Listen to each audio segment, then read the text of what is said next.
Okay, our next thing that we need to set up here is our account heads. So if I zoom in and show you what they are. So this column here, everything in black. So anything that I've created, anytime you do financial modeling, anytime you do all of these things, always remember that the blue cell is your input cell. Anything that has blue text is your input text. And anything that has a black text or gray text, that basically is a no-go zone. So even if you deleted something here, it would not make a difference because I've got everything hard-coded behind these sheets. So next time you refresh the sheet, they will all come back. However, refrain from doing anything that is all black text because it just gets generated automatically. Everything that's blue text or blue cells, they're all input cells. So you can come in and change these codes. You don't like what I've given you, you don't like the sheets that I've given you, boom, it's gone, it's deleted. So you can delete them, you can put in your own account category, your own account code, and your own account name, and so on.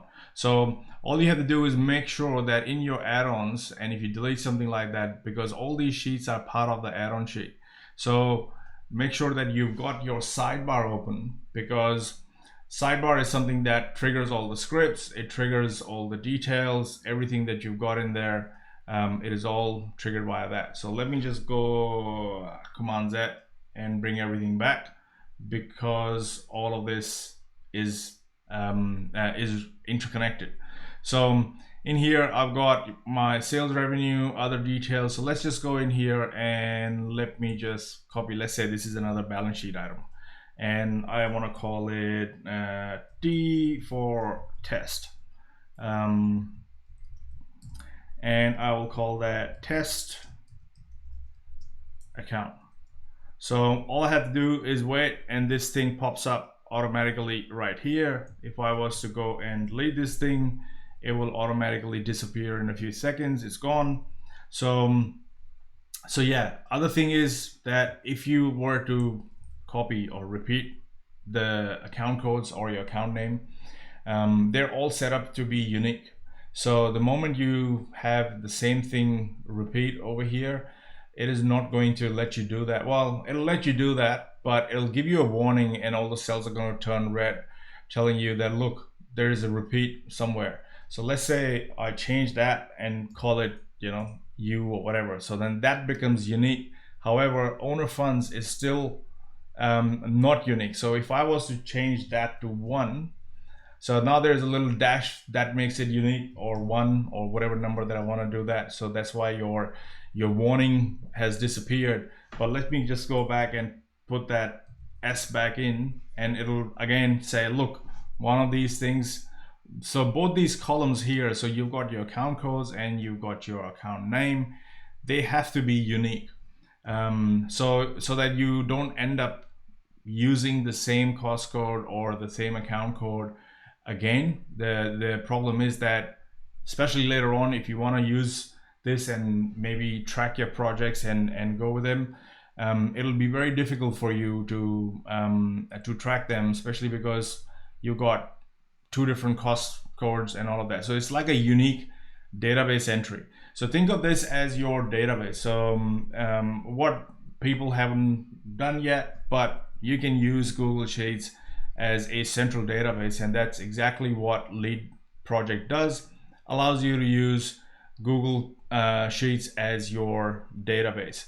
Now, so the next one that we've got here, so these details come in, so you can figure out what are the income steps, so whatever. So for example, for the construction budget, you might be a builder and it could be construction revenue or whatever.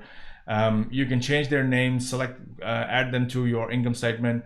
Now this column is totally for reference only. There's no, there's nothing that we do here, but just so that you know that these are the items or kind of account heads that fall into the balance sheet or the balance sheet equity or on the balance sheet liability side or under your income statement, so that you can plan it better. Especially because this is going to become your standard sheet, so that you can continue creating project budgets in future. Set it up once and then forget about it once it is done. So The next one is your cost heads. So what are your cost heads? They work exactly the same way. Now these are your main broad categories. So now there's a section here which is all about construction. So you can very easily delete them, and you'll see that these two will disappear. But if you delete all of them altogether, it just takes a little bit longer because it has to then, you know, find out which one did you delete. But you can very easily, you know, change their names, call them something else, and give them a unique code. And the best way to do that is think of them as, let's say you've got cleaner, and you know that under this category of cleaner you might have 10 different line items or 10 different other costs that you would want to track. It could be a window cleaner, it could be a brick cleaner, could be a, I don't know, roof cleaner, a gutter cleaner, whatever you want to call it.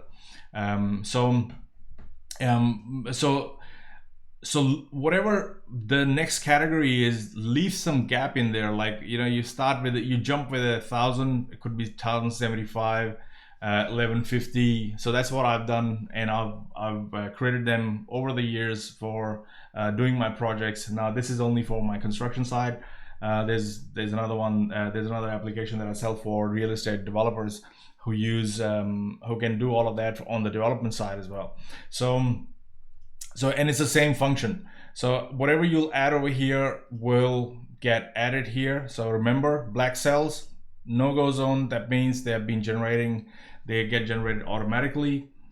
Blue cells are your input cells. Give it a unique code. And see, the reason we skip all of that is because I know that there will be a 3851 and 3852 under builder's margin that I would want to track separately. So again, if I copy and there's a, you know, this is, the number isn't unique or your description isn't unique, it'll give you a warning that, hey, what's up? You know, you're duplicating all this stuff, so don't duplicate all of that. So if I change this number to 5001, it will allow me, but because sales and income is a duplicate here, you know, it won't go blue. But now it's just gone blue because, you know, it's it's not a duplicate anymore. So just remember that. Now this is the stuff where you think through these things, and I've made a lot of mistakes. I've re-entered all this data numerous times in numerous project budget applications for construction and for other projects, because I have a background where I rolled out an ERP solution for 250 people and across 3 different locations and all of that in my past, a long time ago. So I understand how all of these things are, and if they are not planned, later on they can cause issues. So think them through, leave some gaps, start with a simple numbering, and keep jumping as you go on. So especially if you're from Australia or UK, you would want to allocate a account head or a head code for GST and VAT. If you're from US, you don't have to worry about it because they track and function a little bit different than all the other things. But this is only allocating a cost head.